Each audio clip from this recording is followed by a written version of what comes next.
जय हिंद दोस्तों, क्या हाल है? अच्छे ही होंगे। देखो, आज अपनी क्लास की शुरुआत जो करते हैं वो एक मोटिवेशनल लाइन से करते हैं।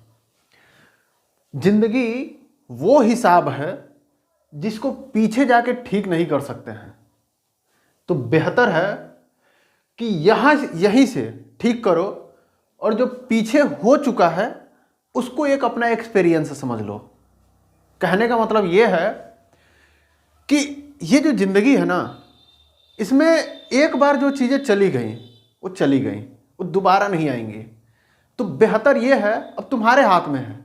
या तो तुम उसको ये समझ के पछताते रहो कि यार मैंने आज तक तो कुछ किया ही नहीं, यार अब तक मैंने कितना कुछ बर्बाद कर दिया, अभी तक पढ़ाई नहीं किया, ये नहीं समझ में आया, कम परसेंटेज थे, टॉप नहीं किया।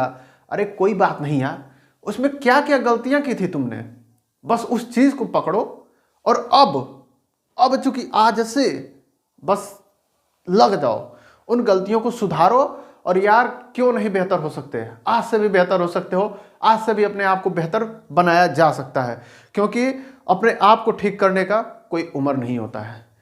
आदमी की किस्मत कब बदल जाए, आदमी को कब किसी चीज़ की समझ आ जाए, इसका कोई फिक्स टाइम नहीं होता है। तो चलो देखो, आज जो है हम लोग त्रिभुज पढ़ने वाले थे। तो त्रिभुज में यार देखो, एक दो प्रमेय होते हैं। प्रमेय का मतलब ये हो गया कि एगो फिक्स रूल, कि ऐसा रूल है, उसको प्रूफ कर दिया जाता है, एक बार प्रूफ कर दिया जाता है, उसके बाद मान लिया जाता है कि ऐसे जब भी होगा तो वही होगा, बार बार उसको प्रूफ करने की जरूरत नहीं पड़ेगी, वही प्रमेय होता है। ठीक है, तो आप लोग देखिएगा, आपके जो सिलेबस में है अभी जो चैप्टर है वो तो त्रिभुज है, ठीक है। और जो आपका पहला जो प्रमेय है, यानी कि प्रमेय नंबर 6.1, प्रमेय 6.1, ठीक है। क्या कह रहा है देखो, किताब से ही आपको देख के हूबहू आपको बताते हैं, और प्रूफ जो है उसको अपने स्टाइल में कराएंगे। कह ये रहा है,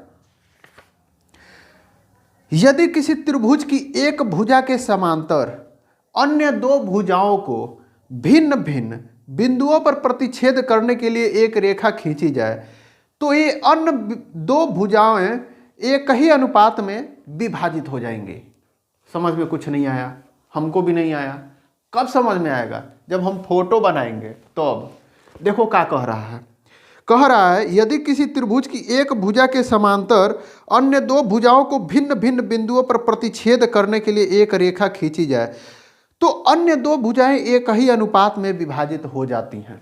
कहने का मतलब यह है कि मान लो एक ठो है त्रिभुज है, कोई जरूरी नहीं है किस टाइप का त्रिभुज है, समबाहु त्रिभुज है, समद्विबाहु त्रिभुज है, समकोण त्रिभुज है, कोई भी त्रिभुज हो। ये जो भी प्रमेय होता है वो हर टाइप के त्रिभुज के लिए, जब तक स्पेसिफाई न कहे कि ये समकोण त्रिभुज के लिए है, समद्विबाहु त्रिभुज के लिए है, केवल त्रिभुज कहे तो वो हर प्रकार के त्रिभुज के लिए वैलिड होता है। कह रहा है कि यदि एक कोई त्रिभुज है, ठीक है, और इसके किसी एक भुजा के समांतर, ठीक है, यानी मान लो ये त्रिभुज है, इसका नाम दे देते हैं ABC, ठीक है।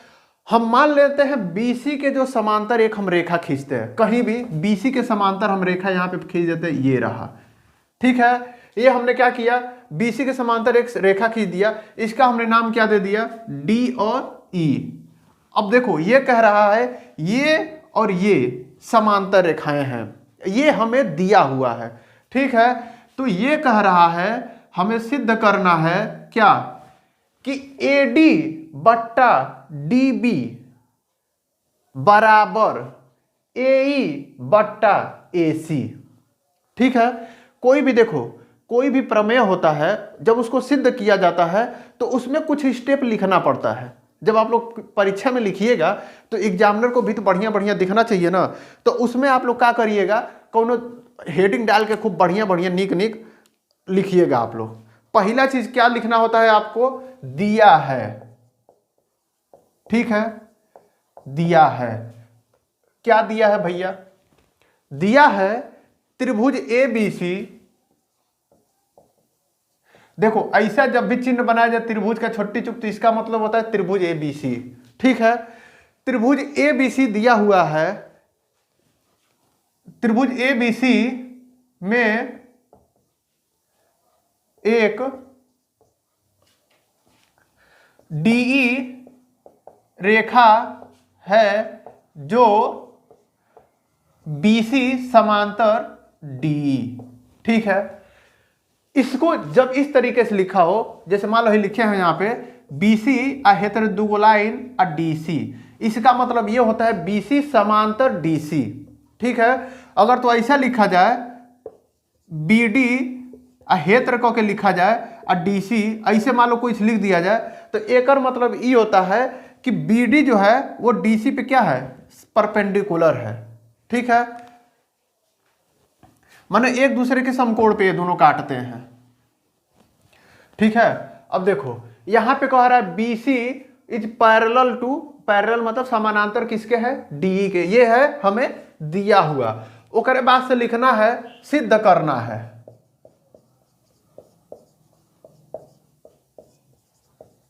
सिद्ध करना है। ठीक है, क्या सिद्ध करना है, हमें सिद्ध करना है कि जो AD है अब बट्टा DB ये बराबर है किसके, AE अब बट्टा EC।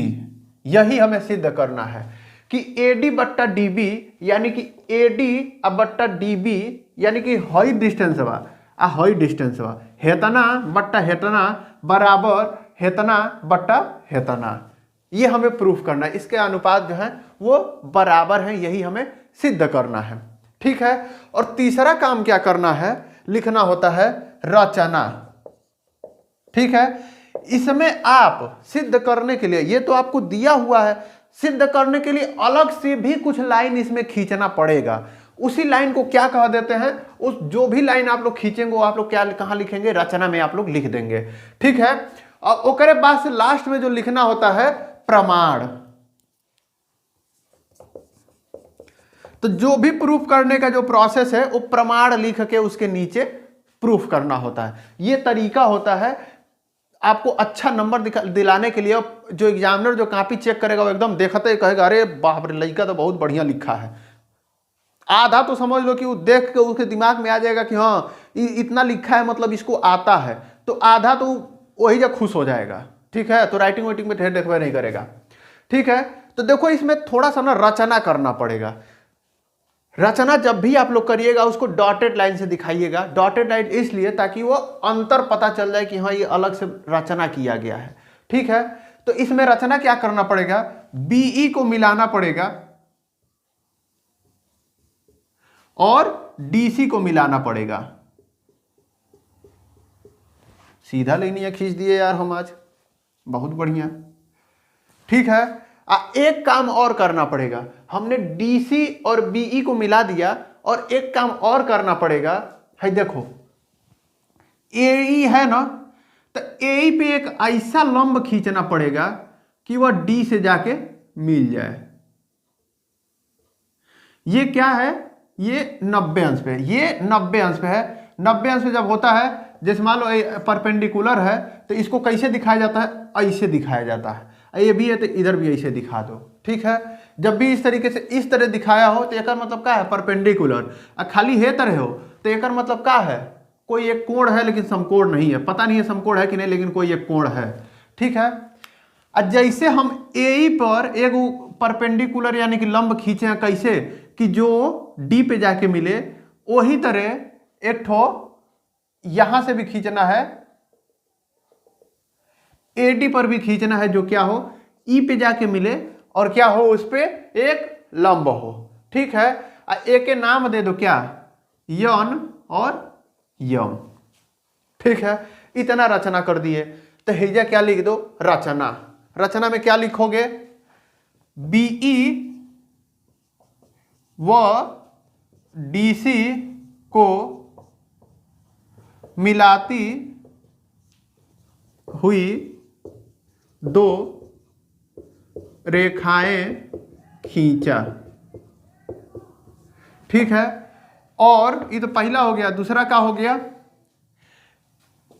AD पर लंब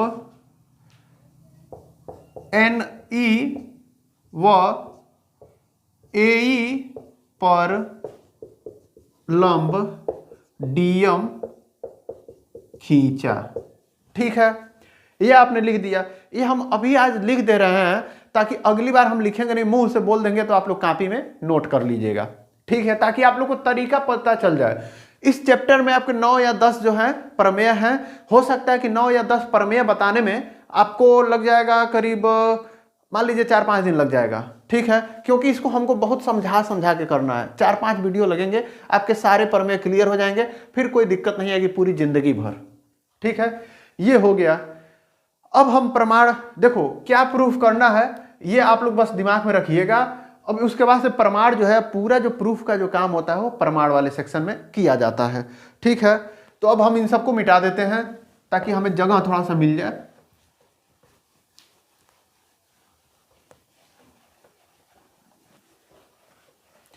अब देखो, अब यहां से जो है एकदम बहुत अच्छे से ध्यान देना पड़ेगा, और पुराना क्लास 9th का जो है हम कोशिश करेंगे कि आपका एक एक प्रमेय जो है हम बता दें जहां भी बीच में जरूरत है। आप लोग भी यदि जो लोग पढ़े हुए हैं अच्छे से क्लास 9th, वो लोग एक बार प्रमेय जो है दोहरा लेंगे।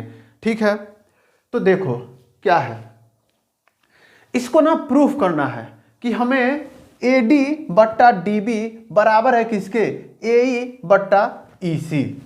ठीक है, तो एक काम करते हैं, सबसे पहले हम क्या करते हैं कि हई जो त्रिभुज दिख रहा है ADE, एक तो त्रिभुज है बन रहा है ना, ADEA, ये वाला जो त्रिभुज है ऊपरा वाला। ठीक है, इस त्रिभुज में देखो इसका एरिया का सूत्र क्या हो जाएगा। देखो, किसी भी त्रिभुज का क्षेत्रफल का सूत्र, किसी भी त्रिभुज के क्षेत्रफल का सूत्र क्या होता है। देखो, त्रिभुज का, इसको AR त्रिभुज ऐसे करके लिख देते हैं। जैसे मान लो AR त्रिभुज, जैसे मान लो कोई है, इसको डोनेट कैसे करते हैं, जैसे मान लो ADE का क्षेत्रफल निकालना है, तो इसको AR ब्रैकेट में ADE लिख दोगे तो इसका मतलब क्या है, ADE का हमें क्षेत्रफल निकालना है। ठीक है, तो देखो त्रिभुज के क्षेत्रफल का सूत्र पहले देख लो। किसी भी त्रिभुज के क्षेत्रफल बराबर, या त्रिभुज का है या लिख दो, त्रिभुज का क्षेत्रफल बराबर क्या होता है, 1/2 ऊंचाई धन आधार, अच्छा आधार धन आधार गुणे ऊंचाई। यही क्या होता है, किसी भी त्रिभुज का क्षेत्रफल होता है। क्या त्रिभुज का क्षेत्रफल हमेशा क्या होगा, 1/2 गुणे आधार गुणे ऊंचाई। ठीक है, अब आधार कैसे मानोगे, जैसे मान लो एक त्रिभुज ऐसे है, जैसे मान लो ये ऊपरा वाला त्रिभुजवा है, ये में हमारा जो ऊंचाई है, ऊंचाई क्या होता है, सिंपल सी चीज है भाई, जो लंब वाला होता है ऊंचाई कैसे मानोगे। अब हेजा से हेजा नापोगे तो ऊंचाई नहीं होगा। जैसे मान लो है त्रिभुज है, ठीक है, इसको हम ऐसे नापेंगे तो ये ऊंचाई होगा क्या, नहीं, ऊंचाई नहीं होगा। ऐसे नापेंगे तो ये ऊंचाई होगा, ये भी नहीं होगा। ऊंचाई कौन सा होगा, जो इसके शीर्ष बिंदु से लेके आधार पे जो लंब हो वही क्या होता है, ऊंचाई होता है।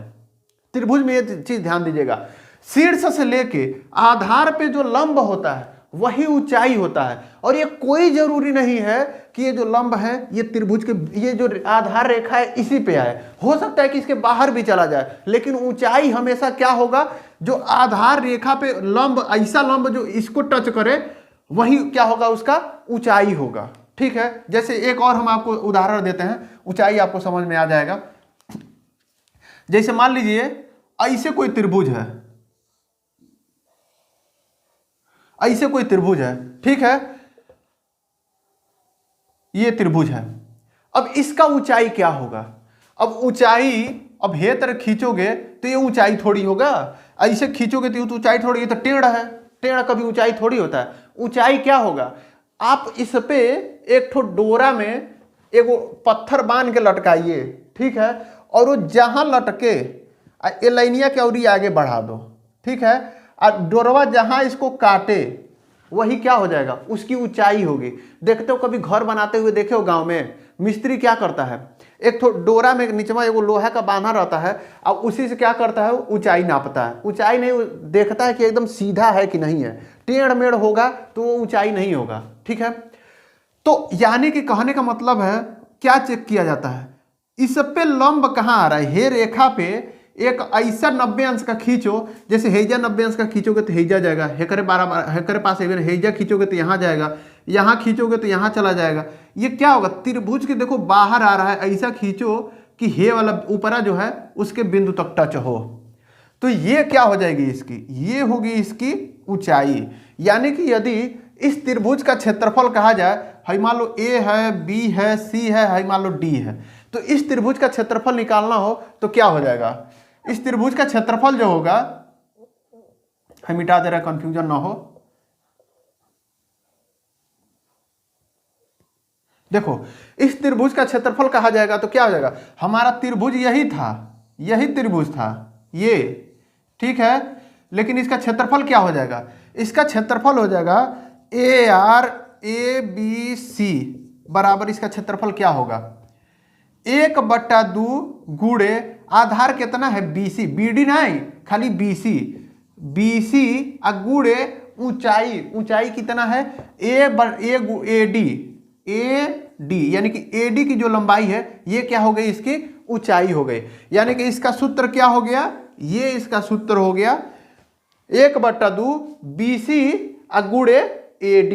BC क्या है, इस त्रिभुज का आधार, क्योंकि हमारा त्रिभुज यहीं तक है तो एक्स्ट्रा बढ़ाए हैं हम लोग, तो त्रिभुज में हमारे थोड़ी है, लेकिन ऊंचाई के लिए कौन सा होगा, ऊंचाई के लिए हई रेखा होगी जो सीधी लाइन नीचे आई है। ठीक है, तो BC गुणे AD क्या हो जाएगी, इसकी ऊंचाई हो जाएगी। अब ये हम क्यों बता रहे हैं, क्योंकि आप लोग हो सकता है कि नहीं जानते हो, तो सीख ले, हेमे आपको क्या पड़ेगा, इसकी जरूरत पड़ेगी।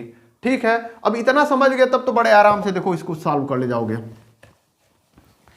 अब देखो इसको करना क्या है, अब त्रिभुज देखो ADE में लिखो, त्रिभुज ADE में एरिया ADE बराबर क्या हो जाएगा, ADE में हमको निकालना है इसका क्या, क्षेत्रफल। और देखो कोई जरूरी नहीं है कि ऊंचाई केवल यही हो, ठीक है, अगर तो लंब इधर से खींचा जा रहा है नहीं है, है नहीं है, ठीक है, और लंब जो है इधर से खींचा जा रहा है, इस पे लंब है, तो आधार इसको मान लो, ऊंचाई है के मान लो, कोई फर्क नहीं पड़ता है। कहोगे कि नहीं सर जी तो हेन्ने है, ये नीचे नहीं है, तो क्या करो इसको, है तरह जब पलट दोगे, अब ब्लैक बोर्ड हम नहीं पलट सकते हैं, कॉपी में जब पलट दोगे तो क्या हो जाएगा, है नीचे नहीं आ जाएगा, तब है ऊंचाई नहीं हो जाएगा। तो इसीलिए कोई फर्क नहीं पड़ता है कि आपका त्रिभुज हे तरह है कि हेन्ने से है कि ऊपर है कि नीचे है, जहां से लंब हो इसको आप लोग बेस मान लीजिए, लंबवा जिस पे है उसको बेस मान लीजिए, इस लंबवा का शीर्ष बिंदु से लेकर यहां तक को क्या मान लीजिए, ऊंचाई मान लीजिए, यही क्या हो जाएगा, इसकी ऊंचाई। ठीक है, अब देखो इतना एक्सप्लेन करके हम गारंटी दे सकते हैं कि आप लोग YouTube पे सर्च करके दिखाइए। ठीक है, इस तरीके से कोई नहीं बताया होगा। और यार देखो हो सकता है कि वीडियो थोड़ा लंबा जा रहा हो, लेकिन इस चीज की गारंटी दे रहे हैं हम कि तुम्हें भूलेगा नहीं। हाई कॉन्सेप्ट जो ऊपर ऊपर लोग बता के उड़ जाते हैं, तुम सोचते रहते हो अरे भैया ये लंब कैसे होगा, फिर लास्ट में जब हर थाक के क्या करोगे, अच्छा चलो जो उनको कह रहे हैं सब वह रट लेते हैं, वह याद कर लेते हैं, और जब पेपरवा में जाते हो तो क्या हो जाता है, गुल। बस तो ऐसा क्यों पढ़ना यार, ऐसा पढ़ो कि एक बार पढ़ो पूरा कॉन्सेप्ट एकदम दिमाग में घुस जाए, निकलबे ना करे, जिंदगी भर के लिए वो हो जाए। हमको देखो यार अब जाके हम पढ़ाना शुरू किए हैं, कहिया का पढ़े हैं अब तक हमको याद है, क्योंकि हमने कॉन्सेप्ट समझा था, हमारे गुरुजी ने हमको कॉन्सेप्ट पढ़ाया था। ठीक है, अब गुरुजी का नाम हम किसी दिन बताएंगे, लेकिन अभी यहां देखो, देखो त्रिभुज एरिया ADE, यानी कि ADE का एरिया क्या हो जाएगा, देखो 1/2, पहले तो 1/2 लिखो। ठीक है, अब ओकरे बाद से आधार, इसका आधार क्या हो जाएगा, लंब हमारा इस पे है तो आधार क्या होगा, यन ई हो सकता है ना, यन ई गुणे ये सॉरी, आधार हमारा क्या है, वो तो ऊंचाई हो गई। आधार क्या हो गया, ए डी, ए डी गुणे ऊंचाई क्या हो गया, यन ई, यन ई। ठीक है, ये हो गया हमारा एक ठो फार्मूला, मतलब एक कंडीशन। ठीक है, इसको एक काम करो, समीकरण एक दे लो। अब देखो त्रिभुज किसमें, हाई वाला त्रिभुज लो, डी ई बी, हाई वाला जो त्रिभुज है, हाई लाइनिया जो खींचे डॉट डॉट वाला ये, और डी बी ई, उसमें क्या हो जाएगा, त्रिभुज डी बी ई में एरिया किसका, डी बी ई बराबर क्या हो जाएगा, देखो डी बी ई वाला जो त्रिभुज है, हाई वाला, हाई यहां से जो जा रहा है यहां जा रहा है, जो यहां जा रहा है, ये वाला जो त्रिभुज है, इसका सूत्र क्या हो जाएगा, देखो पहले तो 1/2, ये तो सब में रहेगा। आधार देखो ये है, हम आधार इसको मान ले रहे हैं। ठीक है, तो क्या हो जाएगा, आधार हो जाएगा डी बी। ठीक है, अगुड़े ऊंचाई कितना होगा, देखो हे लाइनी पे कहीं लंब तुम नहीं खींच सकते हो, कहां जाएगा, इस लाइन को थोड़ा और आगे बढ़ाओगे और लंब आ रहा है यहां पे। भाई है जो लंबवा यहां से जा रहा है, यहां से खींचते तो लंब थोड़ी होता है। मान लो हम यहां से खींचने की कोशिश कर रहे हैं, है देखो भाई 90 अंश से ज्यादा नहीं हो गया, यहां से खींचने की कोशिश करोगे, है 90 अंश से बहुत ज्यादा हो गया, तो लंब कहां आ रहा है, यहीं पे आ रहा है। तो इसका लंब क्या हो जाएगा, इसका भी लंब यन ई हो जाएगा। ठीक है, दो त्रिभुज आ गए, दोनों का हमको क्षेत्रफल का सूत्र मिल गया। अब दोनों के क्षेत्रफलवा को क्या करो ना, बट्टा में कर लो, है समीकरण 2 कर लो, क्या कर लो, समीकरण 1 भागा समीकरण 2 करोगे तो क्या हो जाएगा, area of a d e बट्टा area of d b e बराबर क्या हो जाएगा, हाई वाला ऊपरा लिख दो, 1/2 गुणे ए डी गुणे यन ई, अब बट्टा हेकर वाला एरिया बा 1/2 गुणे डी बी गुणे यन ई। ठीक है, अब इसमें देखो क्या क्या कट सकता है, 1/2 ऊपर है, 1/2 नीचे है, यन ई ऊपर है, यन ई नीचे है, बराबर क्या हो गया, एरिया ऑफ त्रिभुज ए डी ई बट्टा एरिया ऑफ त्रिभुज डी बी ई बराबर क्या हो गया, क्या बचा, ए डी बट्टा डी बी, ए डी बट्टा डी बी। ये आपका एक कंडीशन निकल गया, इसको आप लोग गौर से देख लीजिए। ठीक है, एक बार हम और इसको दोहरा देते हैं। क्या कह रहा है, एरिया ऑफ ए डी ई बराबर 1/2, यानी कि ए डी ई, हाई वाला हम मिटका देते हैं, जो एक्स्ट्रा हम बाद में समझाने के लिए बनाए हैं। ठीक है, देखो ए डी ई में क्षेत्रफल क्या हो जाएगा, 1/2, देखो 1/2 अगुड़े आधार ए डी अगुड़े ऊंचाई या नहीं परपेंडिकुलर वाला ही ऊंचाई होगा। अब दूसरा का में देखो हाई वाला त्रिभुज ले रहे हैं, डी ई बी हाई वाला। ठीक है, तो इसमें आधार हाई हो गया बी डी, तो 1/2 गुड़े डी बी लिखो चाहे बी डी लिखो, बतिया वही हो गया, गुड़े या नहीं क्या हो गया, परपेंडिकुलर वा। ठीक है, परपेंडिकुलर बाहर क्यों हमने लिया है, क्योंकि ये देखो ऑलरेडी अधिक कोण त्रिभुज में ना ज्यादातर परपेंडिकुलर बाहर में मिलता है। ठीक है, इसीलिए हम किए हैं। तो इससे हमने क्या किया, हमने दोनों समीकरण को भाग दे दिया, तो हमारा area of a d e बट्टा एरिया ऑफ डी बी क्या मिल गया, ए डी बट्टा डी बी। अब यही काम इसको हम मिटा देते हैं, क्यों, क्योंकि हमारे पास जगह की कमी है यार। अब मोदी जी से कहेंगे कि खूब बढ़ान काम के ब्लैक बोर्ड दीजिए, तब एरिया की कमी नहीं होगी। देखो अब यही काम करो हेन्ने से, अब तक हम लोग हेन्ने से किए हैं, अब यही काम हेन्ने से करो। तो जब इधर से करोगे तो क्या होगा, एक बार ए डी ई लो, एहू पे हमने लंब खींचा हुआ है, हे के आधार बना लेना, और ओकरे बाद से क्या करो, हाई वाला त्रिभुज वालो बी कहाँ गया, बी ई सी हाई वाला जो त्रिभुज है इसको ले लेना, ये वाला। ठीक है, तो क्या हो जाएगा, इसका एरिया क्या हो जाएगा, एरिया ऑफ क्या ए ई डी क्या हो जाएगा इक्वल टू 1/2 गुणे, चलो इधर ये लिख दे रहा है यार, नहीं तो तुम लोग पता चला इसी जाके पीटने लगे। देखो area of A E D बराबर क्या हो जाएगा, ए ई डी क्या होगा, पहले त्रिभुज लिख दो, त्रिभुज ए ई डी में, ठीक है। एरिया ऑफ ए डी ई क्या हो जाएगा, आधार ए ई, पहले 1/2 आधार ए ई गुणे ऊंचाई कितना है, इस पे लंब कौन सा है, डीएम, ठीक है। ये हो गया। अब देखो त्रिभुज डी सी ई नहीं बी ई सी में, त्रिभुज बी ई सी में एरिया ऑफ बी सी ई क्या हो जाएगा,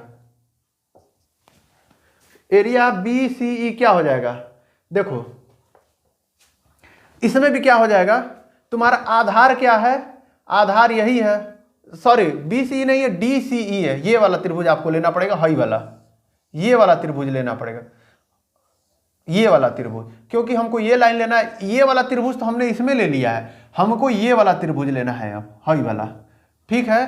तो एरिया आपका हो जाएगा डी ई सी हो जाएगा, हमने गलत बता दिया था, इसके लिए हम क्षमा चाहते हैं, डी ई सी हो जाएगा, क्योंकि हमको अगर इसमें कौन सा मिला, ये ना मिल रहा है, ठीक है, तो इसके लिए हमको डी ई सी लेना पड़ेगा। तो एरिया आप त्रिभुज डी ई सी लीजिएगा तो क्या हो जाएगा, आधार क्या हो जाएगा, पहले 1/2 लिख लीजिए, गुणे आधार क्या है ई सी, ठीक है, ई सी गुणे लंब क्या हो जाएगा, यही भाई ये जो है तो इस पे लंब यही है, इस लाइन पे, इस आधार पे लंब यही है, क्या हो जाएगा डीएम। अब फिर इसको भी आप लोग भाग दे देंगे, क्या एरिया ऑफ त्रिभुज ए डी ई, अच्छा है ए ई डी लिखे हैं तो वही लिख दीजिए, कुछ भी लिख दीजिएगा फर्क नहीं पड़ेगा, ए ई डी बराबर क्या 1/2 गुणे ए ई गुणे डीएम, अब बट्टा हई वाला एरिया वा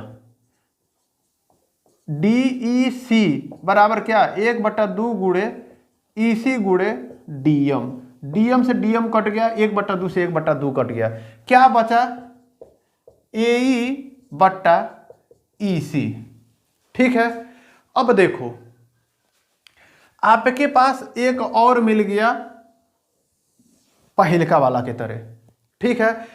इसमें एरिया ए ई डी बट्टा एरिया डी ई सी क्या है, ए ई बट्टा ई सी के बराबर है, ए ई कौन सा है, ए ई बट्टा ई सी के बराबर है, ठीक है। अब हो वाला में क्या था, इस वाले में क्या था, ए डी ई और बी डी बी सी में हई बट्टा हई था, ठीक है, ए डी बट्टा डी बी था। अब एक काम करो, देखो दोनों में एक त्रिभुज आपको कॉमन मिलेगा, जब हम इसको इसको इधरिया वाला जब सॉल्व कर रहे थे तो हई वाला त्रिभुज इधरिये वाले में लिए थे, और जब इधर से हम सॉल्व कर रहे थे तब वो ये वाला त्रिभुज लिए थे, तो ये त्रिभुज तो हो गया कॉमन, ठीक है। यानी कि ए ई डी जो है, ए डी ई चाहे ए ई डी कुछ भी कह लो, ये जो है आपके क्या हो गए, दोनों में कॉमन हो गए। अब देखो डी ई सी और डी बी ई, इनका अब क्या करना है, कौन कौन सा कह रहा है, डी ई सी यानी कि डी ई सी हई वाला, ए को क्या कह रहा है, डी बी ई हई वाला, ठीक है। ये दोनों त्रिभुजों का हमारे पास जमेला है, एगो तो हई वाला और दूसरा का हई वाला। देखिए हमने पहले ही कहा है, हमको ये दिया हुआ था कि हई लाइन और हई लाइन आपस में क्या है, समानांतर है, और एक कक्षा 9th का प्रमेय है। अब इसको सिद्ध कराने लगेंगे तो बहुत टाइम लग जाएगा, तो उसको हम सिद्ध नहीं करा रहे हैं, आप लोग ऐसे ही याद कर लीजिए कि किसी दो समानांतर रेखा में, यानी कि कोई दो समानांतर रेखा है ना, है देखो 2 समानांतर रेखा है ना, उस पे कोई त्रिभुज 2 ठो खींचा जाए, लेकिन वो किस तरीके से हो, उसका आधार एक ही हो, कॉमन हो। जैसे मान लो हेकर आधार हेतने के बीच में हमारा त्रिभुज का आधार हई है, ठीक है। अब इस पे हमको दो गो त्रिभुज खींचना है, चाहे वो यहाँ से लेके हई हो और चाहे यहाँ से लेके ये हो और चाहे यहाँ से लेके ये हो, चाहे इस आधार पे कितना भी आप त्रिभुज खींच लीजिए, उनके क्षेत्रफल हमेशा क्या होंगे, बराबर होंगे। कंडीशन क्या है, दो समानांतर लाइन होनी चाहिए और जो त्रिभुज जिस पे खींच रहे हैं उसका जो बेस है वो दोनों का सबका बराबर हो। तो उस समान बेस पे आप कितना भी त्रिभुज खींच लीजिए, सबका क्षेत्रफल क्या होगा, कितना भी खींच लीजिए सबका क्षेत्रफल क्या होगा, हर त्रिभुज का क्षेत्रफल बराबर होगा। ये हमने क्लास 9th का एक तो प्रमेय है, ठीक है। अब इसको हम प्रूफ नहीं करा रहे, इसको हम लोग मान लेते हैं। तो देखो हई समानांतर है, हई DE और BC समानांतर है, ये दिया हुआ है, इसमें हम कुछ नहीं कर रहे हैं। ये देखो हई त्रिभुजवा का जो है, इस त्रिभुज का भी ये लाइन है इसमें आ रहा है और इस त्रिभुज में भी ये लाइन आ रहा है। इसका मतलब हम क्या कह सकते हैं, ये लाइन तो दोनों में कॉमन हो गया। इसका मतलब हम ये कह सकते हैं कि एरिया त्रिभुज क्या DBE बराबर एरिया त्रिभुज क्या हो जाएगा, एरिया ऑफ त्रिभुज DBE हो गया DCE। यानी कि ये कह रहे हैं कि हई वाला जो त्रिभुजवा था और हई वाला जो त्रिभुजवा था, इन दोनों का एरिया क्या है, बराबर है। तो अब जहां हई लिखा हुआ है वहां पे ये लिखें या चाहे ये लिखें, जब दोनों बराबर है तो किसी को भी लिखा जा सकता है, ठीक है। तो हम एक काम कर रहे हैं, इस वाले में जो DEC है यानी कि DEC है उसको हम क्या लिख दे रहे हैं, DBE लिख दे रहे हैं, क्योंकि दोनों बराबर हैं भाई। तो हम इसको लिखें चाहे इसको लिखें, कोई फर्क नहीं पड़ता है। तो हम क्या लिख सकते हैं, एरिया AED अब बट्टा DEC के जगह पे हम क्या लिख रहे हैं, DEC के जगह पे हम क्या लिख रहे हैं, DBE लिख दे रहे हैं, ठीक है। एरिया DBE ये बराबर किसके है, AE बट्टा EC के, ठीक है। अब आप लोग ध्यान से देखिए, क्या ये वाला और ये जो पहिलवा जो हम लोग प्रूफ किए थे ये वाला, हेहो में त्रिभुज ADE है, ADE, चलो ADE लिख देते हैं, जैसे कहो कोई फर्क नहीं पड़ेगा। ADE इसमें भी है, एहू में DBC है, एहू में DBC है, यानी कि लेफ्ट हैंड साइड दोनों के क्या है, बराबर है। तो भाई इस हिसाब से राइट हैंड साइड भी तो बराबर होगा, ठीक है। तो इसलिए क्या हो जाएगा, इसलिए हो जाएगा AE बट्टा EC बराबर किसके, AD बट्टा DB के, AD बट्टा DB के। इस तरीके से यह जो है आपका प्रूफ हो गया। हमको यही दिखाना था, ठीक है। लास्ट में दिखा दीजिएगा, चूंकि हमें सिद्ध करना था AE बट्टा AC बराबर AD बट्टा DB, जो हमने सिद्ध कर दिया, ठीक है। बस ये था आपका प्रमेय 6.1। अब इसके अगले में हम छोटा सा वीडियो बनाएंगे, उसमें हम किसका बता देंगे, प्रमेय 6.2 का। अब इसी में बना देते हैं, लेकिन फिर आप लोग कहते हैं कि वीडियो बहुत लंबा हो जा रहा है, ठीक है। तो उसके लिए हम एक और बना देते हैं, बहुत बढ़िया से उसको भी समझाते हैं। चलिए ठीक है, इसको बंद करते हैं।